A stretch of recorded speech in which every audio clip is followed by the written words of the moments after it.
Hey, I'm Leslie Turner. I'm a mom, a somatic practitioner, and an intuitive coach. This is the Intuitive Drop, short conversations about emotional truth, the nervous system, and living from your intuition in real life without losing your mind along the way. Let's drop in. Hey, everybody. Welcome to another episode of the Intuitive Drop. I have the pleasure of speaking to my good friend, Puja Malhotra today, who is the owner, founder of Roop Creative Agency, which is a branding and website design company, it's you. You are it. It is incredible. She does amazing work. I can't wait to work with her. I'm just saving up the money to do so. Puja is also... And I'm waiting. I know. I'm sorry. She's been waiting for about 2 years, bugging me on this. I'll wait forever if I have to.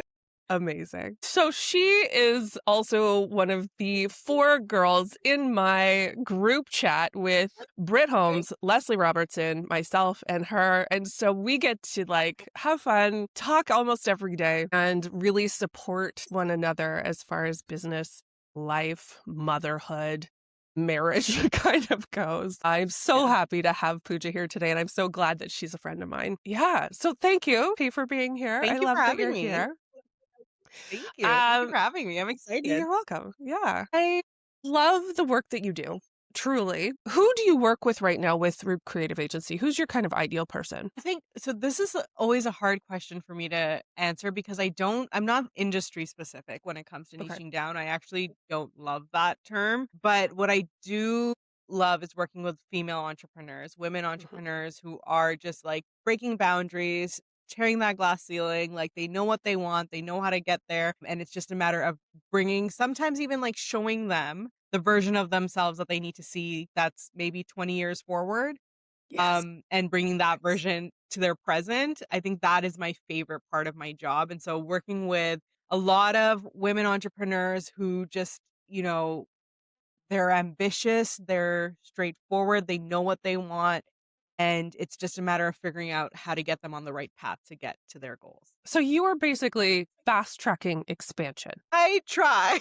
Yes. I try. I will say the favorite part of my job, like I said earlier, was there is this version of this person that comes through my doors when they fill out that initial intake form. And that person completely transforms after branding. And seeing that transformation is amazing because I don't know if they fully see it when they fill out that intake. And I think that transformation is what still gives me goosebumps.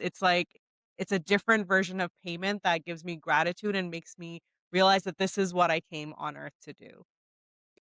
And that feels a little spiritual and a little woo, but again, that is how I feel. It's this amazing brightness that you see in this person that wasn't there before. You're basically me, but for websites.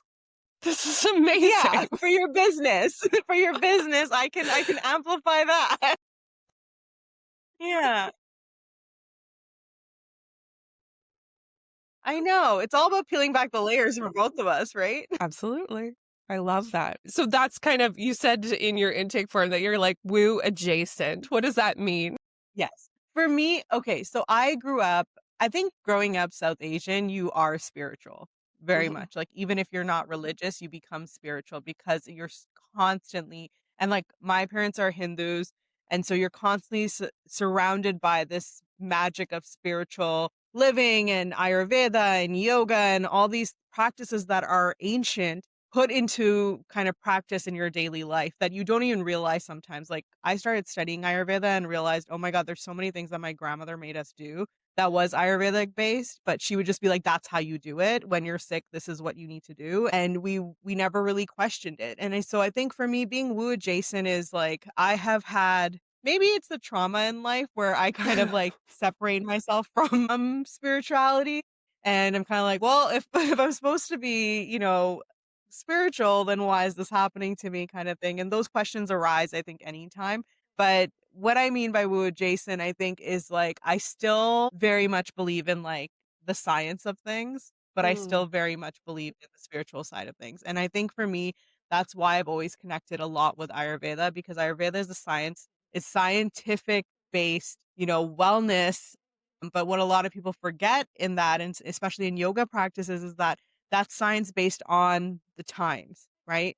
So the more we advance, the more Ayurveda would have advanced, kind of Yeah. thing. And so it's basically the science of life. And so that's why I like to say woo adjacent, because I feel like two things can be true at the same time. You can be spiritual and believe in magic and believe in all that fun, beautiful, like signs and this and that. But then you can also believe in like the logistical, Yeah. scientific, the point part of it too. So I'm a mix of both. I totally agree with you. There has to be a balance. You can't Yeah. totally abandon one for the other and vice versa, Yeah. because you are one person, you are a head and a body. So just being in the body and not thinking logically doesn't work. And just being in the head and Yeah. not being grounded in the body doesn't work either. But when you have a balance, it's a Yeah. beautiful harmony. That's amazing. So you Yeah. mentioned I love that. growing up South Asian, you're second generation Canadian. What Mhm. did that culture tell you that what success was supposed to look like growing up? Yeah. I think something that a lot of people don't understand is, and I think only the people who are in it get it, is when you are growing up South Asian, or like, my parents are Indian. And so Indo-Canadian for me, my culture is different from my parents' culture as Mm, immigrants. mhm. But then my culture is also different from the kids who are growing up, who might be my cousins, same generation in India.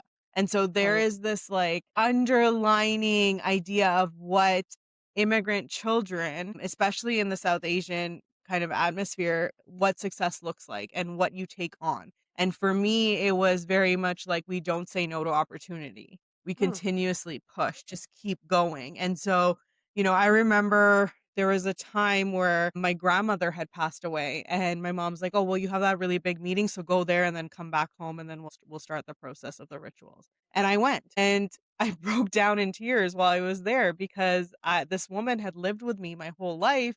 She was like a second mother, and all of a sudden I've lost her, but I'm being told that I should push through, mm, right? And that is the immigrant mindset that my parents had, because they didn't have the privilege of stopping and checking in with their emotions. And that's because they were immigrants, even though like they were like, my dad's an engineer, they had great jobs, they were very successful in what they did, but at the same time, like it was this privilege that they just never seemed to have. And they just didn't see that in us either. Like we don't have that privilege to take that time off. And so it was a lot of unlearning, a lot of mm, learning to say no. Not everything has to be an opportunity. Not everything leads to goodness. And also taking time to rest. I think that that was not something that my parents had a privilege of. That is definitely something that people, I think, in India understand more than I do. And for me, growing up South Asian, it was a lot of, now I'm finding myself unlearning the patterns of what success looks like for them.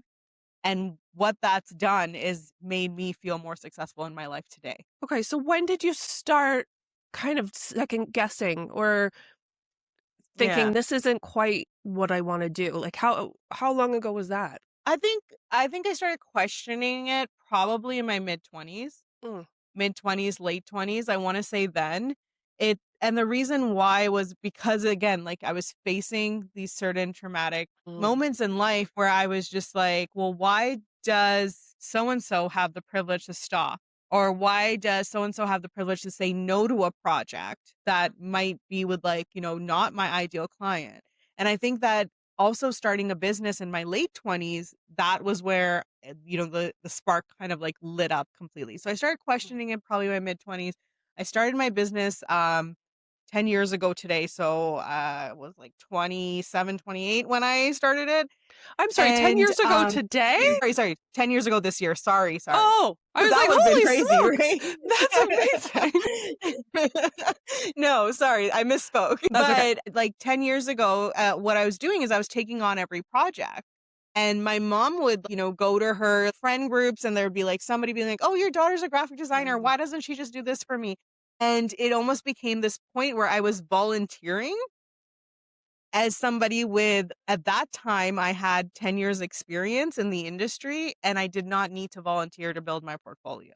And so it was the lack of respect that kind of switched a spark in me, where I was just consistently questioning why I had to do things a certain way. But at that point, I was just like, why am I saying yes to opportunities that are taking me nowhere with people who don't respect my work. And I think the hardest thing is telling my mom, hey, I can't. I'm sorry. And for her, like, she's just like, oh, but it's an opportunity. But opportunities have to lead us somewhere. And it was an unlearning that she had to do and an unlearning that I had to do. And now I think both of us understand it. And I feel okay with saying no now. I feel okay with um, taking time. I'm still learning how to rest. I don't know if I'll ever learn how to do that completely, but I'm taking on the challenge of saying no. And I think that's very difficult the way that I grew Oh, up. I love that. I think saying no is actually more important than saying yes often, especially with those who are like women specifically who are conditioned to never say no and to just, Yeah. people please their way through life. A no is the most powerful word you can possibly say.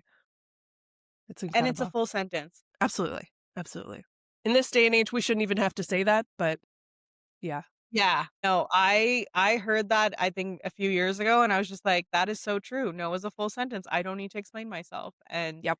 And I think that's something that my parents are still not, they're not there yet. And it's just, again, it's a privilege that they never had.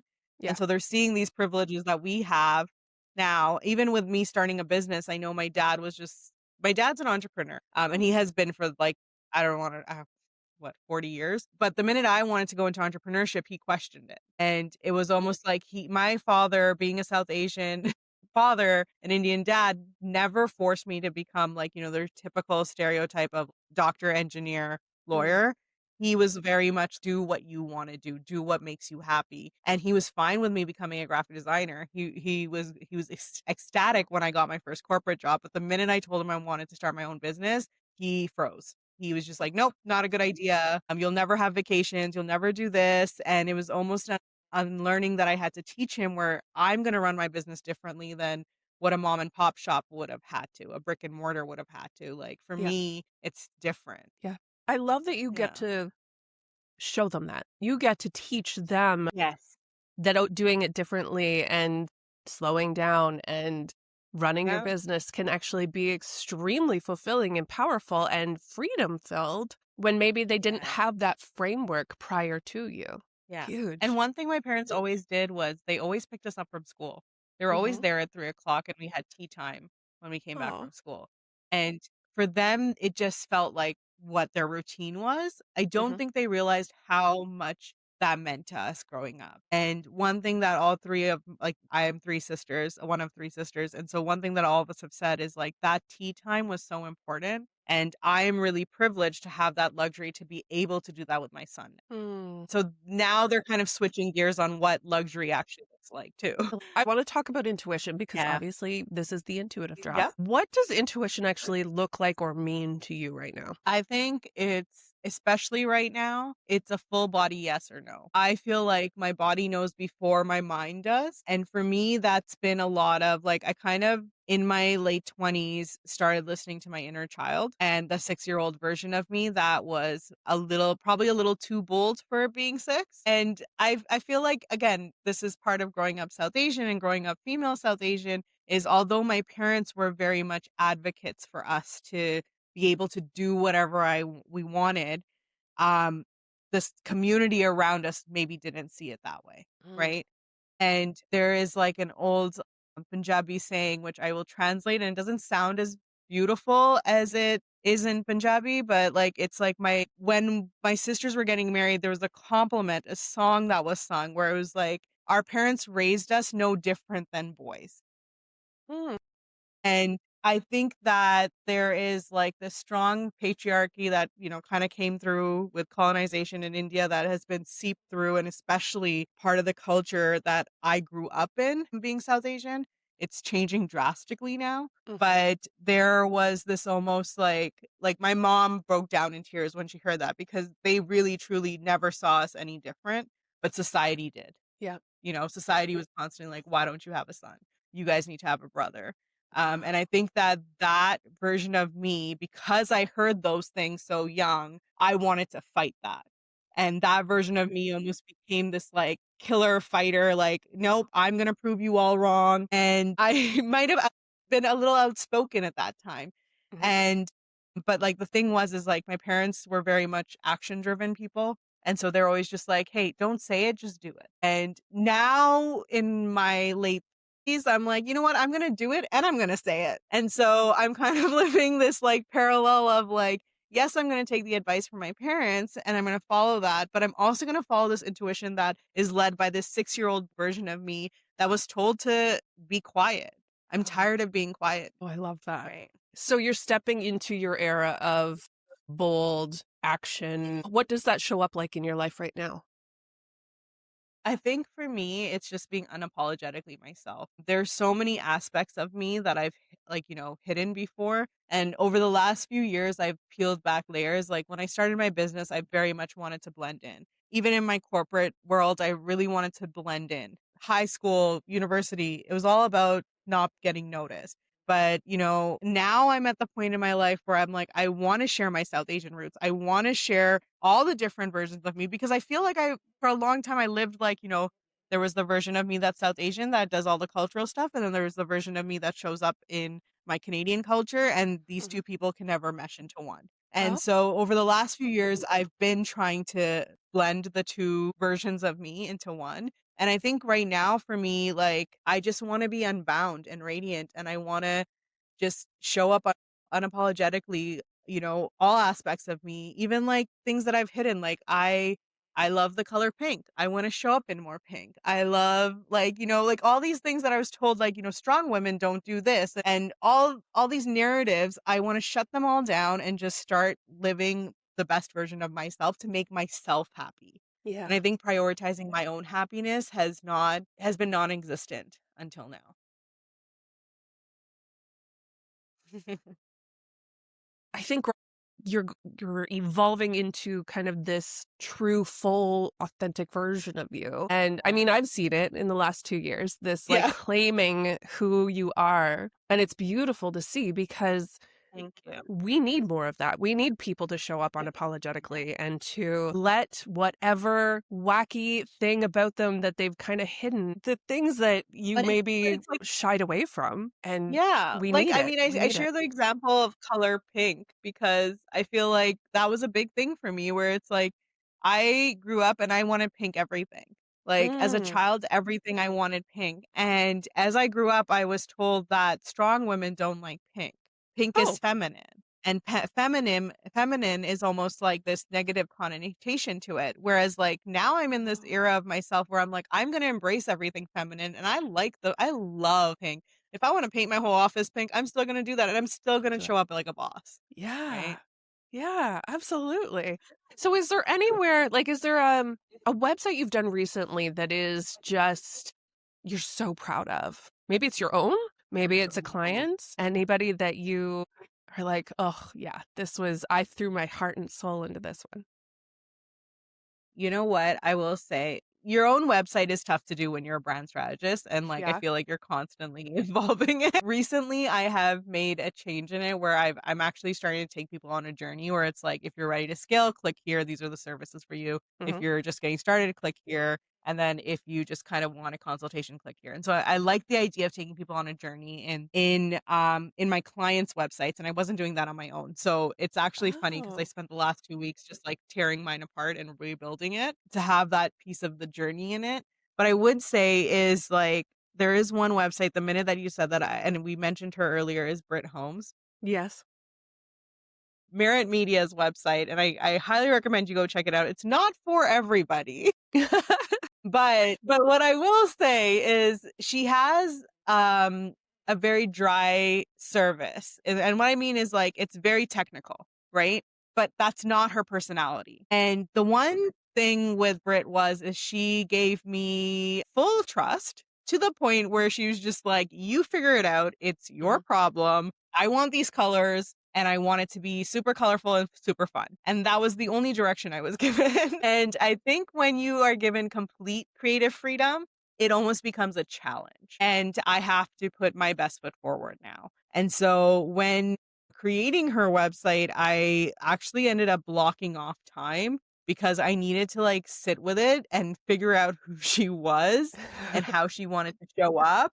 because she gave me literally nothing. And I don't challenge anybody else to do this because it's difficult. I really want to know who you are before I start working. But what it allowed me to do is just, again, have that full creativity and like kind of peel back her layers and force her to peel back her layers that maybe she didn't want to, and pull the information I needed in order to get it up and started. And so I would say that one for sure, because it's so bold, it's so colorful, it's so the opposite of the service that she provides. But it's 100% her personality, and that is what is going to attract the people that she wants to attract. And the most amazing thing was, is we launched it before the holidays last year, and she came back to her desk in January and had 5 clients ready to go. And it was just like, launched it, forgot it, and then people saw the website and they're just like, let's do this. Yeah. And so I think that seeing how she showed up with confidence in her website after that and showing it off, it proves like, it was working for her even when she wasn't working. So that's not your typical process though, correct? Like, No. My what typical is your process process? allows you to, I would say we peel back the layers. So for me, I want to see, somebody actually questioned my process the other day, one of my clients. Oh. And she, not in a negative way, but she was just Okay. like, why do we do this? And so I explained this to her, and like, it was kind of a light bulb moment because I don't talk about this often, is the reason why we have a workshop. We start with a brand interview. And so I want to see how you write about your business. And then I do a 60-minute sit down with you. So I want to see how you speak about your business. And then we have a visual exercise. So I want to see what kind of piques your interest visually when you're doing all this. Now, I will disclaimer it, Britt did do all of these things, but she also told me to solve a lot of problems on my own. But what this does is I get to see how all your senses speak to your business in a way.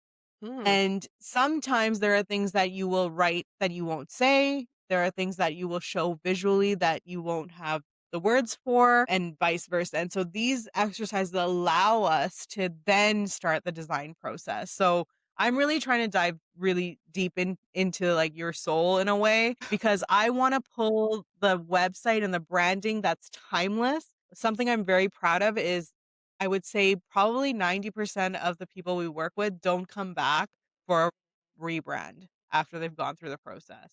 When they're coming back for a brand expansion. So I'm starting this new thing, I need to add to it. And that is something that I'm really, really proud of, is we do a lot of brand expansions. We do extensions on what they've already built with us. And so for me, like, I am truly trying to build the foundations of your business visually, and for it to be articulated strategically through a website that works for you, and is your best employee.